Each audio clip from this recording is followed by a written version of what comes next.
ये आईजी पंजाब और police office के बाहर अफसोसनाक वाक़या पेश आया, जिसमें एक ख़ातून ने पहले डीएसपी के चेहरे पर थप्पड़ मारा और उसके जवाब में डीएसपी जो है उसने भी थप्पड़ मारा।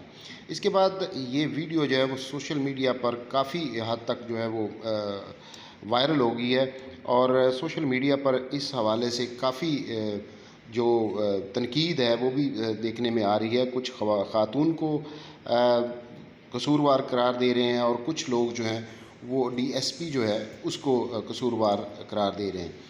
ये ख़ातून जो थी आईजी पंजाब पुलिस ऑफिस के बाहर किसी अपने मामले के हल के लिए एहतजाज कर रही थी, जिसके बाद ये वाक़या जो है वो पेश आया और डीएसपी जो है उसको थप्पड़ पड़ने पर उसने ये जवाबी कार्रवाई की, जिस पर मौके पर मौजूद पुलिस एहलकार जो हैं उन्होंने उनको छुड़वा दिया। हमारे चैनल को लाइक सब्सक्राइब लाजमी कर दीजिए।